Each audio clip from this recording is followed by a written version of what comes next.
고민이 엄청 많아요. 맨날 일기도 쓰거든요. 구매 대행 일기를 써요. 그래도 그럼 쓰세요? 저 완전 독학이고 배우는 게 없어서 다음에는 소싱을 어떻게 해봐야겠다. 오늘 뭐 이렇게 했는데 이렇게 소싱 이렇게 한 달 유지를 해보자. 좀 보여드릴 참패요. 구매대행 일기를 쓰시는 분은 또 처음 만나봐가지고 신기하네. 너무 절실합니다. 지금 육아휴직직인데 다시 회사 들어가기 싫거든요. 여기 나와있기로는 7월에 다시 가셔야 된다고 한 4개월.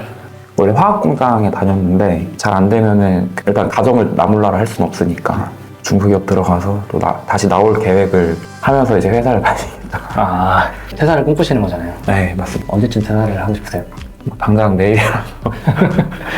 일상크루를 꾸준히 하셔가지고 상품 등록하는 것 자체가 어렵진 않으시잖아요, 이제. 근데 제가 등록하는 게 맞는지 봐준 사람이 아무도 없어서 유지만 되고 있어요. 유지? 네, 순수익 20만 원 정도. 아이고. 안녕하세요, 준호입니다. 14번째 시간이네요. 주인공분들 만날 때마다 너무 재밌기도 하고 의욕도 생기는 것 같아요. 도와드리는 게 보람이 된다라고 느낄 때가 굉장히 많아요. 오늘 주인공분께서는 육아휴직을 하고 계시고 휴직 마치고 다시 이제 회사로 돌아오고 싶지 않아서 구매 대행을 정말 독학해서 하고 계신 분이에요.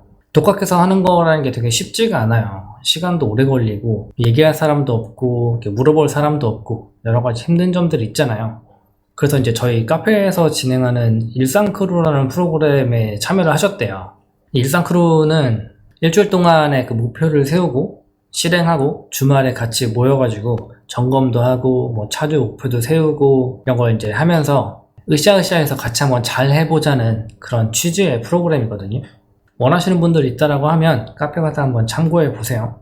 구매 대행 하시는 분들을 보면 대부분 출퇴근 없는 일을 하면서 가족들하고 같이 시간을 보내보고 싶다 이런 이유로 시작하신 분들이 진짜 많은 것 같아요. 컨설팅을 진행하는데 너무 재미가 있었고 정말 즐거운 시간이었습니다. 운영기간은 8개월 정도 되셨고요. 프로그램을 사용 안 하고 계세요. 상품 업데이트가 촬영날 기준으로 365개인데 프로그램도 없이 뭐 상세 페이지를 만들고 그런 기준으로 봤을 때 적은 숫자가 아니라서 상품 등록 수는 40점을 드렸고요. 올린 상품의 뭐 경쟁력이나 소싱하는 방법이 너무 주관적이에요. 그래서 10점을 드렸는데 주관적이면 안 되고 팔릴만한 것들을 찾아서 올리셔야 되잖아요. 상표 완성도 같은 경우는 30점인데 번역하시는 정도도 좀 꼼꼼한 편이셨고 뭐 상세 페이지 퀄리티 자체가 나쁘지 않게 잘 유지되고 계신 편인 것 같아서 30점 드렸고요. 역시 뭐 다른 분들과 마찬가지로 옵션이나 키워드 이런 것들은 좀 신경을 못 쓰시는 것 같아요. 그래서 10점 드렸고 주인공분 같은 경우 이제 3개월에 300개 정도를 올리셨대요. 직접 소싱 하셔가지고 상세 페이지 만들어 올리는 이 작업을 하셨는데 이게 결코 쉬운 게 아니에요. 300개라는 숫자가. 그리고 물건이 뭐 잘 팔린다면 모를까 일상크루 하시면서 뭐 판매량이 늘어서 한 20개 정도로 늘었다라고 하시지만 의심스럽기도 할 거고 힘들기도 할 거고 그런데도 인내심을 가지고 정말 꾸준히 하신 걸 봤을 때 제가 말씀드린 대로 실천을 정말 잘 하시지 않을까라고 생각이 들고요. 실천을 하시면 매출이 뭐 잘 안 나온다라고 하시더라도 3개월 뒤에 다시 한번 만나겠습니다. 가능하다면 뭐 다시 만났어요 뭐 이런 컨셉으로 컨텐츠도 만들어서 한번 올려드릴게요. 그럼 오늘 컨설팅 영상도 같이 한번 보러 가시죠. 자기소개 좀 해주세요. 회사를 그만두고 제 자산을 만들고 싶어가지고 이제 맨 처음 단계가 온라인 판매 기술이 필요하겠다 싶어서 이제 이걸 하고 있는 3살 아이의 아빠입니다. 작년 7월에 네. 이제 육아휴직하고 나오셨잖아요. 네. 네, 근데 이제 몇 개월 안 남았잖아요. 네. 작년 7월부터 구매대행 독학하셔가지고 하셨는데 제가 스토어를 보기로는 실제 운영하신 기간이 작년 7월부터라고 보긴 좀 애매해서 네, 맞습니다. 정확히 언제쯤부터 구매대행을 시작하셨는지. 7월 31일에 회사를 나왔거든요. 8월 1일부터 스마트 스토어 상품 어떻게 등록하는지 하나하나 따라서 해보고 있었고 아무것도 모르고 이제 하나하나 따라하다가 등록한 게 90개 정도 됐었고 이제 10월 달에 첫 판매를 했어요. 첫 판매 때 어떠셨어요, 기분이? 진짜 좋았어요. 내가 방법만 몰랐지 방법을 알면은 더 많이 팔 수도 있겠다. 와이프한테 그랬거든요. 10월 달에 하나 팔았으니까 11월에는 2개 파는 게 목표였는데 와이프가 뭐라 했거든요. 2개 팔면 어떻게 하냐고. 그래서 11월에 몇 개 파셨어요? 11월에 3개 팔았어요. 그럼 12월은요? 12월부터 일상크루를 했거든요. 네. 그게 좀 신기했어요. 일상크루 하고 20개인가? 12월 판매만. 그리고 12월 20개를 기점으로 이제 계속 20건 정도가 유지가 정도 되고 계속? 네. 희한하게도 일상쿨 하시면서 늘겠어요. 엄청 많이 늘었죠. 근데 이제 그게 1기 때 확 늘어서 너무 좋았는데 2기, 3기도 하는데 아, 왜 계속 1기가 유지가 될까? 지금 좀 더 늘어야 되는데 다른 벽이 지금 마주한 느낌이에요. 저는 영상 꾸준히 보고 수동 등록을 하다가 이제 일상크루 하면서 막혔던 부분이 생겼는데 제가 딱 들어갔을 때 보여가지고 바로 지원을 했죠. 애기랑 같이 있어서 노트북 켤 시간도 없어서 그냥 핸드폰으로 막 써가지고 지원을 했었어요. 7개월을 네. 넘게 하시고 있는 거잖아요. 네. 뭐 솔직히 어디가 물어볼 데가 없잖아요. 아, 맞아요. 그리고 물어본다고 해도 잘 알려주지도 않는 건 영역이기도 하고. 또 제 스토어를 보여줘야 그분한테 되니까. 보여주고 친절히 그걸 해야 되는데 그렇게 해주는 것도 없고. 그래서 이제 그런 부분들 때문에 혼자 되게 괴롭게 오래 운영하시는 분들 많거든요. 그런 분들이 이제 하나같이 상품을 계속 꾸준히 올리고 있는데도 안 된다라는 얘기가 있어요. 다 그럴 수밖에 없는 이유들이 존재하기 때문에 오늘 컨설팅을 통해서 네. 나는 좀 그걸 풀어보도록 하겠습니다. 퇴사하는 게 당장 목표긴 할 텐데 네. 미래를 꿈꾸면서 구매대행으로 이 정도까지 해보고 싶다 이런 건 있어요. 사실 구매대행이 최종 목적지라는 생각은 안 하고 있고 이 방법을 알면은 나중에 내가 어떤 걸 하더라도 도움이 되겠다 싶어서 월 순수익 300 정도만 되면은 이걸 바탕으로 또 다른 걸 도전할 것 같아요. 일단은 월 한 300 정도가 단기적인 목표이다. 네. 그걸 또 바라보고 계시는 분이 집에 계시겠네요. 네, 그쵸. 이걸 하고부터 아이 보는 시간도 진짜 많아지고 출근, 퇴근하면은 밖에서 있는 시간만 거의 한 13시간 정도 됐는데 그러니까 와이프 볼 시간도 많이 줄어들고 애 볼 시간도 거의 없었는데 이제 이거 하고부터는 이제 엄청 많이 보거든요. 많이 싸우기도 하고. 어린 자녀잖아요. 네, 3살. 집에 있는데 또 많이 봐줄 수 있다는 것도 아, 진짜 좋네. 일단 제가 스토어를 봤는데 상품은 많이 올리셨어요. 여기 지금 보여지기로 365개. 수 대비로 많은 건 아니거든요. 솔직히 네. 거의 한 달에 한 50개. 하루에 뭐 하나 반 개 꼴. 그나마 이제 최근에 3개월 동안 바짝 해가지고 한 300개 정도 등록하셨잖아요. 맞아요. 일상쿨을 통해가지고 그 부분이 조금 괜찮다는 생각이 들긴 하지만 상품 소진적인 부분이 조금 아쉽긴 하다라는 게 눈에 보이긴 보이거든요. 일단 뭐 강의를 들어본 적이 없으시니까 네, 전체적으로 어떤 식으로 돌아가고 있다라는 거에 대한 개념도 없으실 거 아니에요. 없어요. 사업가 어떻게 돌아가는지에 대한 개념도 별로 없으실 거고 네. 스토어가 어떤 식의 구조로 이루어졌다 이것도 잘 모르실 거고 상품 소신적인 부분이랑 상세 페이지에 수정되어야 될 부분 플러스 파워바우랑 스토어 구조 이런 걸 말씀드리고 상품 소싱을 하기 위해서 준비해야 될 사항들 이런 걸 좀 설명드리면서 네. 3개월 정도는 이런 걸 이렇게 하세요라고 설명드릴 거예요. 한 2, 3개월 정도가 딱 지나면 진짜 좋은 결과를 가지고. 그때쯤이잖아요. 돌아가실 때쯤이잖아요.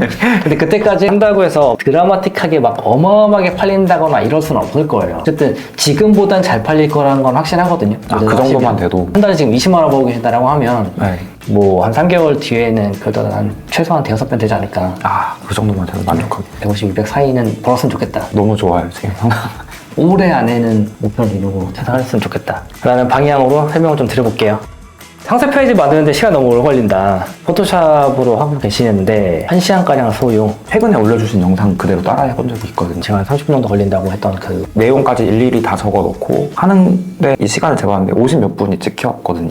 그래요? 되게 오래 걸리네요? 편집하는 것만도 한 2, 30분 정도가 걸렸고 내용을 일일이 입력하고 하니까 57분 정도 걸렸어요. 1시간이면 솔직히 좀 시간이 오래 걸리긴 하거든요. 근데 제가 포토샵을 잘 못해요. 열심히 해서 올렸는데 노출이 안 되고 유입이 안 되니까 내가 시간을 버린 것 같은 기분이 들어서 최대한 대강 만들고 유입이 있는 것만 좀 바꾸자 해서 고민을 하니까 시간이 너무 오래 걸릴 때가 있어서 이따가 상세 페이지 구조 설명드리면 될 것 같아요.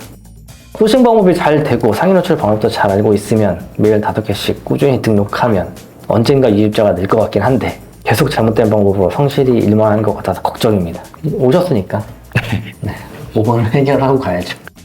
고민이 많으신 것 같아요. 그냥 질문만 있는 게 아니라 내가 어떻게 하고 있었다, 이렇게 해봤는데 안 되더라, 어떻게 해야 할까를 물어보시는 부분이 있어가지고 질문이 몇 개 없는데도 저는 뭐 되게 좋다고 생각을 해요. 일단 네. 판매센터 좀 열어주세요. 통계는 좀 보세요. 그건 아예 사실 거의 손도 못 대고 있어요. 5개 올리는 게 너무 급급해서. 되게 힘든 시간을 보내셨겠네. 일단 네이버에서 판매하려고 할 때 상품이 상노출 된다 안 된다라는 건 전부 네이버 SEO라고 알고 계시잖아요. 근데 그 항목에서 노출 순위에 영향을 주는 거는 첫 번째로 가장 큰 걸 봤을 때는 판매량이잖아요. 두 번째는 뭘까요? 좋은 리뷰? 리뷰 숫자가 중요하겠죠? 일단 3번이 뭘까요? 찜? 그러면 4번이 있을까요? 밑에가 더 있을까요? 있을 것 같은데 잘 모르겠어요. 지금 신생 스토어라는 기준이잖아요. 그러면 기본적으로 이거 없을 거잖아요. 네. 그럼 리뷰도 없을 거잖아요. 찜도 없겠죠? 일단 사람이 안 들어오니까. 그러면 망한 거잖아요. 이 상태로 계속 물건을 올리는 거거든요. 네. 그러니까 결국은 유입을 만들어내기 위함인 거잖아요. 예를 들어 친구분이 뭐 사고 싶었다고 해가지고 소개시켜줬어요. 한 10명 보냈어. 근데 아무도 안 사고 나 나왔어. 딴 사람이 또 나한테 물어보면 그 가게 소개 안 시켜줄 거잖아요. 네. 이게 결국에는 SEO 구조거든요. 똑같아요. 항상 상품이 좋아야 된다는 건 어쨌든 기본일 거니까. 그리고 상세 페이지가 어느 정도 완성이 되어 있어야 한다는 게 기본이겠죠. 근데 그게 갖춰졌다라고 하면 사람을 넣었을 때 산다라는 게 생길 수 있는 거잖아요. 그러면 사람을 넣는 과정이 중요하잖아요. 그렇게 하기 위한 게 알고 계시는 SEO잖아요. 그래서 이렇게 흘러간다 네이버가. 사람들을 들어오게 하기 위해서 이제 열심히 상품을 등록하신 거잖아요. 근데 노출이 안 되고 있고 사람들이 안 들어오고 있고 예를 들어 사람들이 들어왔다고 치더라도 구매를 안 하고 나가고 이게 반복이 되면 점점 지수가 안 좋아지겠죠. 네. 좋아질 수가 없겠죠. 사람을 자꾸 넣어줘도 위에 보여줘도 들어가서 안 사. 그러면 에이 이거 사람들 보자고야 안 사. 내가 보여주지 마. 사람은 그럴 수 있잖아요. 감정이 있으니까. 제가 얼마나 열심히 하는지 알잖아요. 그럼 내 마음 같아서는 아 그래 한 번이라도 더 보여주고 싶어. 그러니까 친구한테 한 번 더 소개해주고 싶어. 근데 컴퓨터는 아니잖아요. 냉정하잖아요. 그냥 순위 밑으로 가든 시켜버려요. 이해됐어요. 짠없이. 그러면 도대체 어떻게 해가지고 사람들이 들어오게 만들 수 있을 것인가에 대한 걸 해봐야 한다. 키워드라는 놈을 아무리 잘 만들어도 네이버 SEO를 아무리 잘 지켜도 상품이 상위 노출 안 되잖아요. 그래서 카탈로그라는 시스템이 원래는 얘도 고객들을 위한 거잖아요. 같은 제품 가격 비교 내가 자동으로 해줄게. 저렴한 거 사. 이걸 만들어주기 위한 거잖아요. 근데 어쨌든 우리 판매하는 사람들 입장에서는 이 진성 스토어 입장에서는 내 제품이 아무리 잘 어울렸다고 하더라도 SEO를 아무리 잘 지켜도 상위를 못 가잖아요. 안 간다 그랬잖아요. 우리가 상위로 갈 수 있는 방법은 딱 두 가지밖에 없어요. 첫 번째가 광고예요. 두 번째가 이제 카탈로그거든요. 이 두 가지 방법밖에 없어요. 이거 두 가지 이외에는 없어요. 상위 노출시킬 수 있는 게. 근데 우리 광고 해가지고 물건 올리면 안 팔릴 거잖아요. 상세 페이지 이 상태잖아요. 지금 안 살 거잖아요. 돈도 써야 되고 돈 쓰고 안 팔리면 광고하면 안 되잖아요. 카탈로그 이용해야 되거든요. 초기에는 적극적으로 카탈로그 좀 이용해 하셔야 돼요. 어쩔 수 없어요. 밀리는 제품이 카탈로그 시스템에 묶여있다라고 하면 나도 같이 적극적으로 묶어줘야 돼요. 일단 최저가랑 같은 가격에 올릴 거니까. 그럼 사람의 심리상 얘도 3만원, 얘도 3만원이면 얘랑 얘는 눌러봐요. 첫 번째, 두 번째도 눌러보거든요. 혹시나 뭔가 다르게 있을까 싶어가지고. 그러면 그때부터는 얘한테 살지, 나한테 살지는 그냥 고객의 그냥 진짜 선택이잖아요. 근데 예를 들어 내가 상세 페이지 잘 만들어 놓고, 내 거 상세 페이지 옵션도 더 많고, 뭔가 막 상품 구성도 잘 해놓고, 뭐 세트 만들어 놓고 이렇게 해놨다라고 하면 얘한테 사야 될 이유가 없잖아요. 네. 얘가 예를 들어서 기본 제품이 나중에 가격이 낮아져가지고 몇백 원 더 싸더라도 내 거 들어왔더니 구성이나 이런 거 되게 더 잘 돼 있네? 라고 하면 걔한테 안 사요.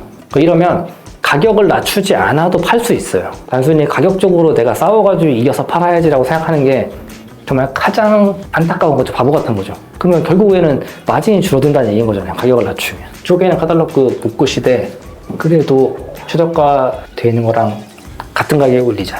이렇게 해놓고 내가 차별점을 더 보자. 라고 하는 방향으로 가시는 게 좋을 것 같다. 진짜 정확하게 해야 될 게 딱 정리됐어요. 오늘 들었던 내용들을 바탕으로 그 스토어를 보시면 잘 만들어진 스토어 같나요? 엉망이죠, 엉망. 그러니까 제가 맨날 얘기하거든요. 상품 등록하는 거는 여러분 일하신 게 아니에요 라고 얘기를 해요. 하루에 3개 등록했잖아요. 5개 등록했잖아요. 이건 당연히 해야 되는 거예요. 사람이 살려면 숨 쉬어야 되잖아요. 반복해야 되잖아요. 할 거 한 거예요 그냥. 스토어 만들었으면 상품 등록하는 건 당연한 거잖아요. 근데 내가 5개 등록해놓고 와 오늘 진짜 열심히 했어. 너무 많이 했어. 일을 많이 한 것 같아. 잘못된 거잖아요. 네. 내가 숨 쉬면서 먹어놓고 와 나 하루 잘 살았어. 이렇게 생각 안 하잖아요. 딱 그거거든요.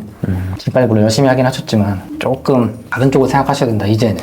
네. 등록을 많이 해보셨으니까 어떻게 하면 사람들이 좀 더 편하게 물건을 구매할까? 이 사람들이 내 스토어에 들어와가지고 왜 이걸 안 샀지? 많이 들어왔는데 왜 안 사고 있을까? 상대 페이지가 잘못됐나? 내가 사람들한테 필요한 정보를 안 줬나? 이런 생각들을 해보는 시간이 더 많아져야 한다. 오늘 말씀드린 내용들을 꾸준히 한 2, 3개월 정도 하시면서 이제 스토어의 변화가 보일 거예요. 그대로 하시면 솔직히 안 볼 수 없거든요. 평균으로 보면 방문자 수가 적잖아요. 유입수가. 계속 주네. 네. 지금 상품이 한 400개 가까이 되면 유입수가 적어도 하루에 최소 150 이상은 돼야 돼요. 그리고 상품이 하루에 진짜 안 팔렸다라고 해도 한두 개 이상은 팔리고 있어야 되거든요. 그 기준이라서 유입자 숫자가 150 정도 된다라고 하면 그 정도까지 되면 상품 등록했다라고 하면 톡을 주십시오. 유입자가 150이요? 네. 그때 가서 보면 오히려 스토어에 변경될 게 많거든요. 왜냐면 기본적으로 우리가 상세 페이지 구성은 그대로 하고 있을 거고 네. 그리고 유입자 수가 나오는데 판매건도 물론 생기긴 하겠지만 기준에 그 정도 됐을 때 판매건이 하루에 뭐 한 개에서 두 개가 꾸준히 팔리고 있지 않다라고 하면 그것도 살짝 문제가 있는 거예요. 그러면 그 문제들을 좀 바로 잡으면 판매가 더 생길 수 있거든요. 네. 오히려 그 상태에서는 판매 양을 늘리는 게 더 쉬워요. 지금보다. 지금 사람들이 안 들어오니까 할 수 있는 방법이 없어요. 그냥 사람이 들어오면 할 수 있잖아요. 그걸 빨리 만들어가지고 연락 주셨으면 좋겠다. 네. 제 책도 없으시죠? 네, 저는 이런 책이 있는지도 몰랐어요. 아, 일상쿨을 그렇게 하셨는데 모르시는군요. 제 책입니다. 3세가 나와서 우와. 네, 책을 읽도록 하겠습니다. 오. 네, 감사합니다. 이 책 보시면 네. 모르는 거 많으실 거예요. 어. 되게 많은 내용들이 들어있어가지고 이 책을 만들면서 생각했던 게 책을 보고 안 하는 사람들이 생겼으면 좋겠다. 책을 보고 안 하는 사람들. 쉽지가 않거든요. 아, 구매네. 저는 근데 무조건 할 거예요. 그래서. 그러니까 이 책을 보고 더 열심히 잘하셨으면 좋겠다. 네. 저 독후감을 쓰거든요, 블로그에. 아, 그래요? 이것도 올릴게요, 써서. 불교들이 열어드릴 거예요. 네. 지금 판매되고 있는 거를 2달 동안 열어드릴 거거든요. 네. 걔도 한 8시간 봐야 돼요. 여기 내용도 있지만 조금 더 심화해서 영상으로 만들어 놓은 거라서 계속 참고해서 보시고 거기에 상품 등록하는 것도 나와 있고 등록할 때 어떤 거 어떻게 넣으세요도 나와 있고 어떤 건 굳이 안 넣어도 된다 이런 것들도 있고 설명이 다 있으니까 참고해서 등록하시면 돼요. 아, 네. 진짜 감사합니다. 좋은 결과로 보답할게요. 꼭 좋은 결과를 보답하셔야 되는데 제가 이제 매번 컨설팅 진행하잖아요. 네. 지금 보면 벌써 10몇 명 만났거든요. 하나같이 다 끝나고는 그런 얘기를 하세요. 꼭 열심히 해서 결과를 보여드리겠습니다. 전 진짜 열심히 할 겁니다. 자신 있습니다. 라고 하셨는데 네. 물론 하시는 분도 있어요. 근데 안 하시는 분들도 있거든요. 아, 저는 해요. 하시겠죠? 네, 한다고 하면은 어떠셨어요? 도움 되셨어요? 진짜 하루 컨설팅이어서 큰 기대는 안 하고 왔어요, 오면서. 뭐 해봐야 뭘 해주겠나. 하루 받는 건데 아무래도 수업 듣는 것보다는 아니지 않을까. 근데 일단 제가 잘못된 방향을 왜 잘못된 방향이었는지를 알 수 있어서 좋았고, 페이지 타이틀이랑 메타 디스크립션이 뭔지는 알고 있었는데 이게 그렇게 중요해서, 왜냐면 맨 아래 조그맣게 2줄 있잖아요. 네. 심지어 빨간 점도 없어요. 그런 것도 알아서 좋았고, 그리고 어떻게 상세 페이지를 해야 되는지 잘못된 건가? 라는 의문은 있었는데 이제 이렇게 해야 된다라는 걸 알아서 도움이 진짜 됐어요. 주셨던 그 질문지 있잖아요. 5개. 네. 해결되셨어요? 해결이 다 됐어요. 일기까지 열심히 쓰고 계시고 되게 열심히 하고 계시는 것 같네요. 보니까. 진심입니다. 이거 꼭 하고 싶어요. 제가 구매 대행을. 가셔가지고 잘 하실 수 있으시겠어요? 네, 3달은 오늘 그 설명해 주신 거 그대로 할 거고요. 또 357 이런 얘기가 있잖아요. 네. 일단 3주 버티고 또 이제 3달 하고. 어쨌든 지금 7월에 돌아갈 날짜가 정해져 계신 거잖아요. 네. 왜냐면 그 전에 최대한 성과를 좀 내가지고 그래 지금 당장은 돌아가지만 몇 개월 뒤라도 여기를 내가 그만두고 나올 수 있겠다라는 생각이 드는 상태에서 가는 것과 그 생각이 안 들고 안 되는구나. 난 회사를 다녀야 되는구나 라고 생각하는 가는 것도 다를 수 있잖아요. 아, 그쵸. 약간의 희망을 가지고 7월이라는 시기를 좀 맞으셨으면 좋겠다. 앞으로 컨설팅을 신청하신 분들한테 뭐였죠? 해주실 말이 있다면? 진짜 도움이 되니까요. 유튜브에서 혹시라도 기회가 돼서 신청할지 말지를 고민하시는 분들이 있으면 무조건 꼭 신청을 하시고, 이제 신청 내용이 구글 폼이어서 지원하게 된 동기에 대해 써주세요 이렇게 써있나요? 짧게 쓰지 마시고 그냥 진짜 이거는 꼭 돼야 한다라는 진정성 있는 마음과 함께 쓰면은 진짜 좋을 것 같아요. 컨설팅해서 뭔가 아예 해결을 해주는 건 아니니까 꼭 진짜 내가 열심히 하겠다라는, 내가 뭘 잘못하고 있지라는 게 진짜 궁금하신 분들은 꼭 신청을 하시면 좋을 것 같습니다. 어쨌든 앞으로 한 2, 3개월 정도는 다른 생각하지 마시고 오늘 설명드린 내용을 그대로 따라서 한번 해보세요. 네. 나 완벽하게 했다. 나 진짜 하는 대로 다 했다. 근데 안 됐다. 이런 얘기 나올 소식이 없다고 생각하거든요. 정말 좋네요. 이런 보증이 너무 좋아요. 그런 일은 나올 수 없다고 생각해요. 왜냐하면 네. 그렇게 하셨던 분들이 지금 계속 다 이제 성과를 내고 일을 하고 계시니까 아, 실제 내가 그걸 했느냐 안 했느냐가 되게 중요한 거잖아요. 저는 자부할 수 있어요. 네. 뭐 하루 이틀은 실수할 수 있지만 물론 내가 3달 하기로 한 거는 무조건 하거든요. 그 3달의 약속을 진짜 하시는 대로 3개월 뒤에 꼭 이 정도의 성과를 내고 있고 내가 실제 이 정도를 했다라는 거를 저한테 인증해 주실 거예요. 그거는 할 수 있죠. 그거는 무조건. 근데 성과를 뭐 순수익 150, 뭐 아니, 되겠다. 그렇게 말고. 그거는 못 하는데 지금 말한 대로 했다. 네, 말한 대로는 다 했다. 네. 그거는 인정할 수 있어요. 왜냐면 결과가 보이니까. 그죠? 말한 대로 다 했다. 근데 안 됐다라고 하면 제가 다시 만나서 해드릴게요. 하루에 5개 이 방식으로 네. 할 수 있습니다. 네. 지켜보겠습니다. 네, 가정을 포기해는. 저한테 좋은 이야기들을 들려주셨으면 좋겠습니다. 수고하셨습니다. 진짜 감사합니다.